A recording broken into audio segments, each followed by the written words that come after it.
प्रिय रोमियो की पत्री उसका 12वां अध्याय पहले वचन को पढ़ रहा हूं। इसलिए हे भाइयों, मैं तुमसे परमेश्वर की दया स्मरण दिलाकर विनती करता हूं कि अपने शरीरों को जीवित और पवित्र और परमेश्वर को भावता हुआ बलिदान करके चढ़ाओ। यही तुम्हारी आत्मिक सेवा है। प्रिय, यदि आप उद्धार पाए हैं तो, और यदि आपने अपने पुराने और गंदे जीवन को छोड़ दिए हैं तो आप सबसे पहले क्या काम करेंगे जानते हैं? आप जिस हाल में हैं उसी हाल में अपने आप को परमेश्वर को सौंप देंगे, समर्पित कर देंगे। प्रियो, सोने का आभूषण आपके पसंद के डिजाइन में यदि उसे तैयार करवाना है तो उस सोने को क्या करना है बताइए? विश्वास के साथ सोनार के हाथ में देना है। एक सोनार को पूरी रीति से सोना दिए बिना, एक टेलर को पूरी रीति से कपड़ा दिए बिना, एक चप्पल सिलने वाले को पूरी रीति से चप्पल दिए बिना, डॉक्टर के पास जाकर यदि आप पूरी रीति से उनकी आज्ञा नहीं मानेंगे तो आपका स्वास्थ्य ठीक नहीं होगा, आपके चप्पल सिले नहीं जाएंगे, सोना एक रूप में नहीं आएगा और शर्ट सिला नहीं जाएगा। वैसे ही यदि आप अपने जीवन को पूरी रीति से प्रभु को नहीं सौंपेंगे तो प्रभु कैसे आपको एक अद्भुत व्यक्ति के रूप में बना पाएंगे बताइए? प्रियो, जब मैं अपना जीवन प्रभु को अर्पण किया, मैं बचपन में बहुत खाऊ था, बहुत खाता था, और वैसे ही और बहुत टिप टाप रहना चाहता था। हमारे स्कूल में कोई शर्ट इन नहीं करता था, मैं करता था। हमारे स्कूल में कोई सनग्लास नहीं पहनते थे, लेकिन मैं अकेला ही सनग्लास पहना करता था। मैं 32-33 साल के पहले की बात बता रहा हूं। उन्हीं दिनों में ऐसे चश्मे आ चुके थे, धूप में जाने से काले हो जाते थे, अंदर आने से सफेद हो जाते थे। बहुत ही स्टाइल से रहता था मैं। बाजू में नाई की दुकान थी, उसके पास बार बार जाकर पाउडर लगाने से वो लगाने देगा क्या? इसलिए मैं अपने पॉकेट में एक पाउडर पैकेट रखता था, एक पॉकेट में पाउडर डाल के जाता था, एक कंघी लेकर जाता था। उस नाई की दुकान में जाकर चेहरे में पानी मारकर पाउडर लगाकर बहुत अच्छे से बाल बनाता था। बहुत शौक था मुझे। कब? जब मैं अपना जीवन प्रभु को नहीं सौंपा था तब। प्रियो सुनिए, मैंने जब अपना जीवन परमेश्वर को अर्पित किया, अपनी इच्छा को प्रभु को सौंप दिया, मेरे पसंद को प्रभु को दे दिया, मेरे सुख को, सुविधा को प्रभु को दे दिया। प्रभु, अब मेरी मर्जी नहीं, तेरी मर्जी होना है। मेरी शादी होके लगभग 20 वर्ष हो गए। आज तक भी मेरी पत्नी को नहीं मालूम है कि मेरे पसंद की करी कौन सी है। कारण जानते हैं? जब मैंने अपने प्रभु को अपना जीवन अर्पित कर दिया, मैं अपने पसंद को भी सौंप दिया। फर्श में सो जाओ कहने से आराम से सो जाऊंगा, चटाई में सो बोलने से सो जाऊंगा, बेड में सो बोलने से सो जाऊंगा। मैं अपने सुख को प्रभु को सौंप दिया। प्रियो, आप जानते हैं कि नहीं मैं नहीं जानता, मेरी शादी होने तक मैं कभी भी अच्छे वस्त्र नहीं पहना। शादी फिक्स होते तक मैं अच्छे से बाल भी नहीं बनाता था। शादी होने तक मैं शर्ट इन नहीं करता था। शादी होने तक मैं पेट भर भोजन नहीं करता था। इसका कारण जानते हैं? बहुत कम उम्र में मैं वचन का प्रचार करना शुरू किया। 18 साल की उम्र में ही वचन प्रचार करना मैं शुरू किया। मैं 20-21 वर्ष में ही बड़ी सभाओं में प्रचार करना शुरू कर दिया। बहुत से लोग आकर वचन सुनते थे। जब मैं 23-24 वर्ष का था, लोग वचन सुनने के बाद बहुत से लोग मेरे पीछे पड़ जाते थे। बेटे, तुम्हारे पेरेंट्स क्या करते हैं? कहाँ रहते हैं? आपका एड्रेस क्या है? ये सब पूछते थे। प्रिय, लोग सोचते थे लड़का अच्छा पढ़ा लिखा है, सरकारी नौकरी में भी है, वचन भी अच्छा प्रचार करता है, ये सोचकर मुझसे रिश्ता जोड़ना चाहते थे। इसलिए मैंने क्या किया जानते हैं? कई वर्षों तक मैं दाढ़ी नहीं बनाया, कई वर्षों तक ठीक से बाल नहीं बनाया, कई वर्षों तक मैं पेट भर खाना नहीं खाया, कई वर्षों तक मैं बेड में नहीं सोया, कई वर्षों तक स्वादिष्ट भोजन से मैं दूर रहा। कारण जानते हैं? मैं स्मार्ट दिखना है, सुंदर दिखना है कभी नहीं सोचा। अगर ऐसे स्मार्ट और सुंदर दिखाई दूंगा तो कहीं मैं दूसरों के लिए आकर्षित और परीक्षा का कारण ना बन जाऊं। वचन प्रचार करते समय मेरी पर्सनालिटी ही मेरे लिए श्राप ना बन जाए, ये सोचकर मैं अच्छे वस्त्र नहीं पहनता था। प्रिय प्रभु के महान दास जॉर्ज मुलर ने एक अद्भुत पुस्तक को लिखा। जब मैंने उसे पढ़ा मेरे जीवन में अद्भुत बदलाव आया। उन्होंने पुस्तक में इस तरह लिखा था, मैं 19 साल की उम्र में प्रभु को अपना जीवन अर्पित किया, लेकिन मेरा कपड़ों के प्रति मोह, खाने के प्रति मोह, मित्रों के साथ घूमने का मोह, सुख के साथ रहना है ऐसा मोह, ये सब मेरे जीवन से दूर होने के लिए लगभग 5-6 वर्ष लगे। इस तरह वे लिखे। ये सब पढ़ने के बाद मुझे क्या समझ में आया कि मेरे जीवन को संपूर्ण रूप से वो आनंद हो सकता है, सुख हो सकता है, इच्छा हो सकती है, पसंद हो सकता है, या मेरा शरीर हो सकता है, इसे मैं संपूर्ण रूप से परमेश्वर को अर्पित किए बिना मैं क्या हूं मेरा परमेश्वर दुनिया को दिखा सके, ये संभव नहीं है। मैं जान गया। इसलिए मैं अपनी जवानी में, मुख्य रूप से टीन एज में, 17, 18, 19, इस टीन एज में मैं अपने आप को पूरी रीति से मेरे परमेश्वर को अर्पण किया। प्रभु, मेरी मर्जी नहीं, मेरी इच्छा नहीं, मेरी चाहत नहीं, तेरी मर्जी, तेरी इच्छा ही मेरी इच्छा है। आप जैसे जीने को कहोगे मैं ऐसे जीऊंगा, आप जैसे रहने को कहोगे मैं ऐसे रहूंगा। प्रियो, जवानी में ही परमेश्वर को अपना संपूर्ण जीवन अर्पण करने के कारण परमेश्वर इस नाचीज को, आज पूरे संसार को इस तरह दिखा पाए हैं। प्रिय भाइयों और बहनों, आपको भी परमेश्वर संसार को दिखाना चाहते हैं। इसका कारण यह है कि परमेश्वर आपको मोल लिए हैं, दाम देकर मोल लिए हैं। आप सस्ते बिल्कुल नहीं हैं। आप सस्ते हैं बिल्कुल मत सोचिए। आप बहुमूल्य हैं, आप बहुत कीमती हैं। आप कितने कीमती हैं जानते हैं? आप कितने बहुमूल्य पुरुष हैं जानते हैं? आप कितनी बहुमूल्य स्त्री हैं जानते हैं? परमेश्वर ने जब चाहा कि आपको मोल लेना है, तब अपने पुत्र को ही देना पड़ा। परमेश्वर अपने पुत्र को दिए बिना आपको खरीद नहीं सकते थे। आप इतने बहुमूल्य हैं, आप इतने कीमती हैं, तो इतना हल्का जीवन कैसे जिएंगे? इतने बहुमूल्य व्यक्ति हैं आप, क्यों इतने सस्ते विचार रखते हैं? क्यों इतना सस्ता व्यवहार करते हैं? क्यों इतनी सस्ती बातों को करते हैं? क्यों इतना सस्ता जीवन जी रहे हैं? आप बहुत कीमती हैं मित्रों। ऐसी सस्ती बातें मत कीजिए। मान लीजिए कोई कार बहुत महंगी है, जैसे पाए वैसे चलाएंगे क्या? सोचिए, मान लीजिए आप बहुत कीमती वस्त्र पहने हैं, जहां चाहे वहां बैठ जाएंगे क्या? कहीं भी बैठ जाएंगे क्या? वस्त्र मैले हो जाएंगे सोचकर। अगर बैठने को अच्छा चेयर ना हो, स्थान ना हो, तो भले आप खड़े रहेंगे, लेकिन आप बैठेंगे नहीं। क्यों जानते हैं? वस्त्र मैले हो जाएंगे, फट जाएंगे। प्रियो, महंगे वस्त्रों को संभालना आपको आता है, महंगे वाहन को संभालना आप जानते हैं, लेकिन इससे भी कीमती जो आपका जीवन है, उस जीवन को क्यों नहीं संभाल पा रहे हैं? रक्षा करना है, ऐसा विचार आपके मन में क्यों नहीं है? एक बार सोचिए। प्रियो, मैं और आप बहुत ही कीमती व्यक्ति हैं, दाम देकर मोल लिए गए हैं। तुम अपने नहीं हो, दाम देकर मोल लिए गए हो। आइए देखें कुरिन्थियों की पहली पत्री 3 अध्याय 16वां वचन। क्या तुम नहीं जानते कि तुम परमेश्वर का मंदिर हो और परमेश्वर का आत्मा तुम में वास करता है? तुम परमेश्वर का मंदिर हो और परमेश्वर का आत्मा तुम में वास करता है।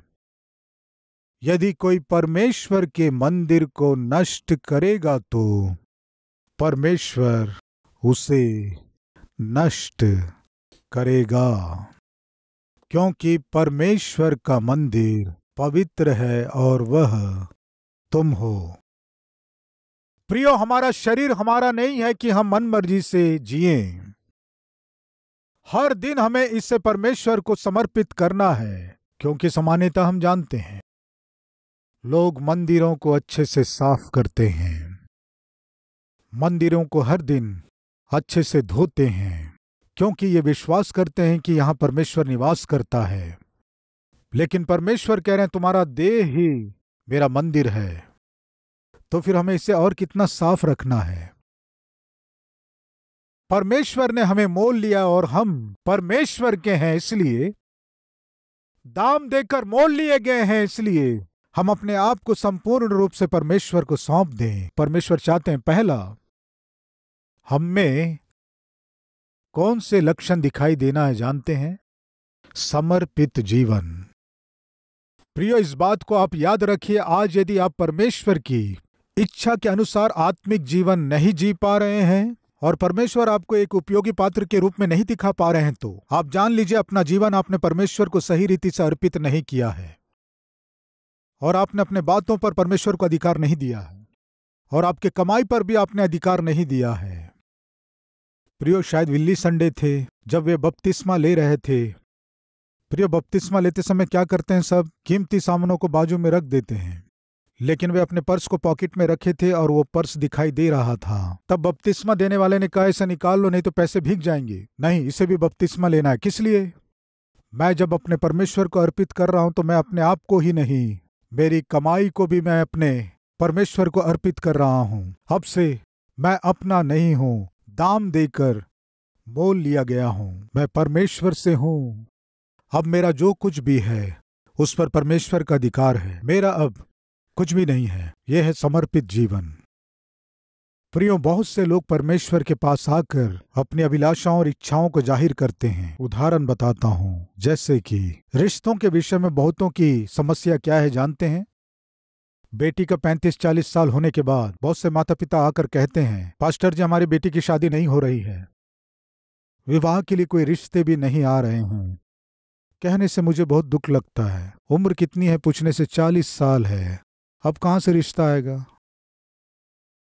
40 साल की उम्र होते तक आप अपनी बेटी का विवाह नहीं कर पाए? क्या है ये? क्या है माता जी ये? पास्टर जी हम प्रार्थना कर रहे थे, प्रभु ने कहा क्या प्रार्थना करते रहो। बाइबल में क्या है? मांगो तो तुम्हें मिलेगा। उसके बाद आपको जो करना वो भी है। क्या है? ढूंढोगे तो तुम पाओगे। मांगो, परमेश्वर आपको देंगे। दूसरा काम भी है, ढूंढो, तुम्हें मिलेगा। ढूंढते नहीं है, प्रार्थना कर रहे हैं जी, प्रार्थना कर रहे हैं पास्टर जी, प्रार्थना कर रहे हैं। प्रियो, फिर से स्मरण दिला रहा हूं, परमेश्वर पक्षियों का पोषण कर रहे हैं कि नहीं? पोषण कर रहे हैं ना? परमेश्वर पक्षियों का पोषण कर रहे हैं, लेकिन घोंसले में भोजन लाकर दे रहे हैं क्या? नहीं प्रियो, पक्षियों का पोषण परमेश्वर ही कर रहे हैं, लेकिन घोंसले में भोजन लाकर नहीं दे रहे हैं। इन पक्षियों को ही जाकर ढूंढना है। वे जब ढूंढेंगे तब उन्हें भोजन मिलेगा, क्योंकि परमेश्वर उनके लिए जो भोजन चाहिए इस धरती में उनके लिए परमेश्वर छिपा रखे हैं। किसी पक्षी को भूख से तड़पते हुए आप देखे हैं क्या? प्रियो, गर्मियों के मौसम में हमारे घरों में बिजली गुल होती है, फैन नहीं चलते, लाइट नहीं जलते, लेकिन घर में जो छिपकली होती है वो कितनी तगड़ी होती है जानते हैं? छिपकली को कभी देखे हैं कि बहुत कमजोर, भोजन के बिना, हाँ, टीबी हुआ हो, एड्स हुआ हो, या फिर किडनी खराब हो गया हो, कैंसर हो गया हो, ऐसा कभी आपने देखा है क्या? प्रियो, मैं आपसे पूछता हूं, क्या आपने कभी ऐसा देखा है क्या कि जानवर कभी बीमार पड़ा हो, पक्षियां कभी बीमार पड़ी हों? कभी आपने देखा है क्या? कभी देखें? तब आप कह सकते हैं क्यों नहीं बीमार पड़ते हैं ब्रदर? पशु बीमार पड़ते हैं ना, इसीलिए तो पशुओं के डॉक्टर भी होते हैं, पशुओं के हॉस्पिटल होते हैं, क्योंकि पशु भी बीमार पड़ते हैं। ब्रदर, पशु बीमार नहीं पड़ते, ऐसा क्यों कह रहे हैं आप? मुझे कहने दीजिए। भैंस बीमार होती हैं, भेड़ बीमार होती हैं, कुत्ते बीमार होते हैं, और कोई भी जानवर बीमार नहीं होता। कारण जानते हैं? उनके बुरे दिन थे, इसलिए मनुष्य के हाथ में पड़ गए। भैंसों को कौन पालता है? मनुष्य, नाश हो गए। कुत्तों को कौन पालते हैं? मनुष्य, नाश हो गए, बीमारियां। भेड़ों को कौन पालता है? मनुष्य। मुर्गियों को कौन पालते हैं? मनुष्य। मनुष्य के हाथ में कुछ लग गया समझो, उतना क्यों प्रियो, ये मनुष्य का हाथ भूल से भोजन में या करी में हाथ लग गया समझो, क्या होगा उस भोजन का? क्या होगा? इस मनुष्य का हाथ लग गया तो समझो भोजन भी सड़ जाता है। पापी व्यक्ति, छू लिए क्या तुम? हो गया मेरा काम, अशुद्ध हो गया। मनुष्य छू ले तो बस कितना स्वादिष्ट भोजन भी क्यों ना हो, सड़ जाएगा। इस संसार में जो जानवर उन्हें देखिए वे स्वस्थ रहते हैं, पक्षियों को देखिए स्वस्थ रहते हैं, पता नहीं क्यों मनुष्य के जीवन में ही बीमारियां, समस्याएं हैं। कारण यह है कि मनुष्य परमेश्वर के अधीन नहीं हो रहा है, मनुष्य परमेश्वर के पास नहीं आ रहा है। इसलिए प्रिय भाइयों और बहनों, आप अपने आप को परमेश्वर को सौंपने से कितना अच्छा होगा। आपके विवाह के विषय में, पढ़ाई के विषय में, आपके नौकरी के विषय में, व्यापार के विषय में परमेश्वर को पूरा अधिकार देने से कितना अच्छा होगा। नीति वचन 3 अध्याय 6वां वचन, उसी को स्मरण करके सब काम करना, तब वह तेरे लिए सीधा मार्ग निकालेगा। अपना सब काम परमेश्वर को स्मरण करके करना। प्रिय, विवाह नहीं होने का कारण जानते हैं? रिजर्वेशंस। हमारे ही जाति का चाहिए, हमारे ही प्रांत का चाहिए, और क्या है? पीजी किया होना चाहिए, सरकारी नौकरी होने से ही चाहिए, लड़का लंबा होना है, गंजा नहीं होना चाहिए, वही लड़की के विषय में होने से गोरी होना है, पढ़ी लिखी होना है, हमारी ही जाति की होना है, हमारे ही प्रांत की होना है। आते आते बताइए, आप ही बताइए, ससुराल में आते आते बहुत सारा दहेज लेकर आना है। बहुत से कंडीशंस हैं प्रियो। परमेश्वर की इच्छा यानी कंडीशन रखना नहीं है। प्रियो, मेरी विवाह के बाद पहली बार वाइजाग से अरकवेली जा रहे थे। अरकवेली जाते समय मेरी पत्नी मेरे पास बैठी थी, तो मैं पूछा, आप कहाँ तक पढ़े हैं बताइए। जानते हैं आप इस बात को? विवाह होने के बाद पूछा, आप कहाँ तक पढ़े हैं। प्रियो, जब मैं विवाह करना चाहा, इस संसार के लोग जो देखते हैं उनमें से कुछ भी मैं देखना नहीं चाहा। प्रभु, आपकी इच्छा ही मेरी इच्छा है। आज इस दिन सेवक का परिवार इतनी आशीषों को पाकर और बच्चे भी सेवकाई में उपयोगी हो रहे हैं, तो इसका कारण जानते हैं? बिना कुछ आशा किए परमेश्वर की इच्छा के अनुसार विवाह करने के लिए मैं और मेरी पत्नी निर्णय लिए। आज इन बातों को सुनने वाले भाई और बहन, आप अपने आप को परमेश्वर को अर्पित करना है, आशा किए हैं तो एक पेपर में नीचे साइन करके प्रभु से कहिए, प्रभु आप जैसा चाहते हैं वैसा मैं जीऊंगा। आप जैसे जीने को कहेंगे वैसे जीऊंगा, जो करने को कहेंगे वही करूंगा। मेरी मर्जी नहीं, बल्कि तेरी इच्छा ही मेरी इच्छा है। प्रियो, ये कहकर आपको कितना समय हो गया? तेरी मर्जी ही मेरी मर्जी है, तेरी इच्छा ही मेरी इच्छा है। प्रिय भाई और बहन, आप उद्धार पाए हुए हैं तो परमेश्वर आपको मोल लिए हैं। इस सत्य को यदि आपने जान लिया है तो इस बात को आप कभी नहीं भूलना। परमेश्वर ने जो आपको खरीदा है, बहुत धन देकर, बहुत कीमत देकर आपको खरीदा है, सोचने से ये बेकार की बात है। चांदी और सोना देकर आपको नहीं खरीदा है, मसीह के लहू के द्वारा आपको खरीदा है। आप बहुत बहुत बहुत बहुमूल्य हैं। तो फिर सुनिए, परमेश्वर आपसे इतनी अपेक्षा के साथ परमेश्वर मोल लिए हैं तो विरोध क्यों कर रहे हैं?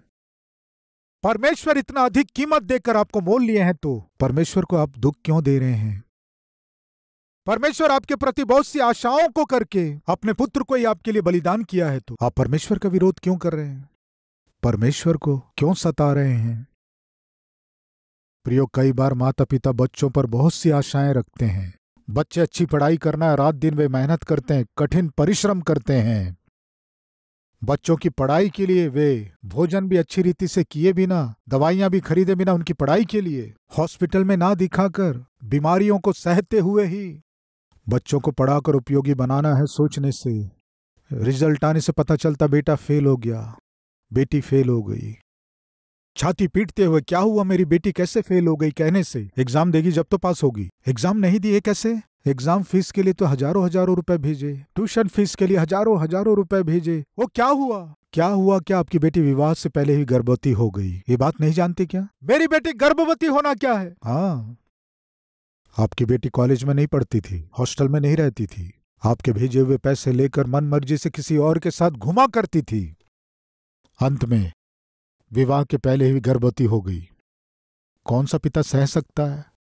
कौन सी मां सह सकती है? प्रियो, केवल उनके परिश्रम को बेटा और बेटी जाने बिना, समझे बिना विरोधी जीवन जीकर अपने जीवन को नाश कर लेने से माता पिता बहुत दुखी हो जाते हैं ना और अपनी छाती पीटते हैं ना, तो फिर सोचिए परमेश्वर ने क्या किया। अपने पुत्र के बहुमूल्य लहू से परमेश्वर ने मुझको और आपको खरीदा है, हमें अपना बना लिया है। अभी आप उनकी बात नहीं सुनेंगे तो कैसे? अभी आप मेरी मर्जी से जीऊंगा कहने से कैसे? अभी मेरी इच्छा पूरी करना ही है।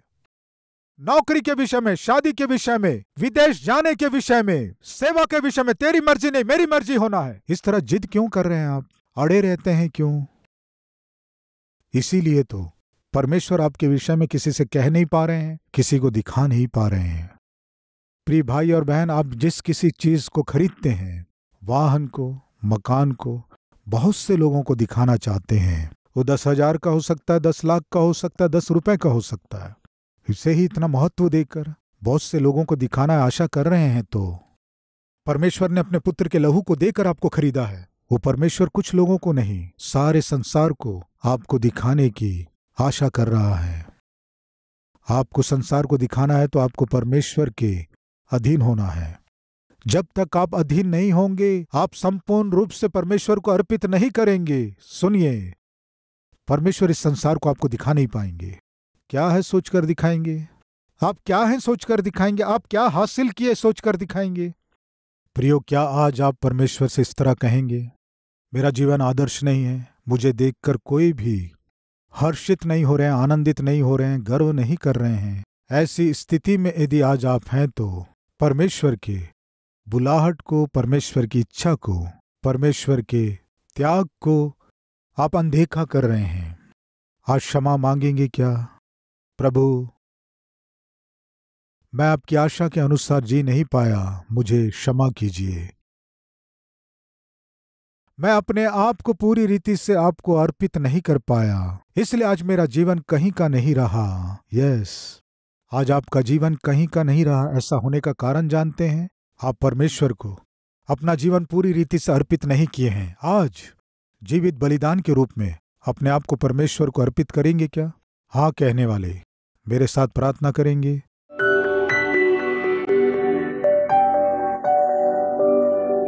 पवित्र परमेश्वर पिता, जितने लोग पवित्र बलिदान के रूप में आपको अर्पित कर रहे हैं, उन सभी को आप ग्रहण कीजिए। आप कितने बहुमूल्य कीमत को चुकाकर उन्हें खरीदे हैं और वे बहुत ही कीमती हैं, इस बात को वे जान सके, सहायता कीजिए। पिता, लापरवाही का जीवन नहीं जीना है, संसारिक जीवन नहीं जीना है, मन मर्जी का व्यवहार नहीं करना है। पिता, ये लोग बहुत बहुमूल्य हैं। आपके हाथों में आने के बाद अपने जीवन को बार बार आपसे दूर नहीं करना है। इस सत्य को जानकर हर एक जन पिता आज से ही आपकी इच्छा ही मेरी इच्छा है, आपकी मर्जी ही मेरी मर्जी है कहकर अपने आप को जो लोग अर्पण कर रहे हैं, एक एक जन को पिता अद्भुत गवाह बनाइए। आपके बच्चे बनाकर अपने आप की महिमा लीजिए। यीशु मसीह के नाम से मांगते हैं पिता, आमीन। प्रियो, संदेश के द्वारा आप आशीष पाएं तो और भी लोगों को शेयर कीजिए, लाइक कीजिए और एक कमेंट कीजिए। कल फिर से इसी समय मॉर्निंग डिवोशन में मिलेंगे। शलोम।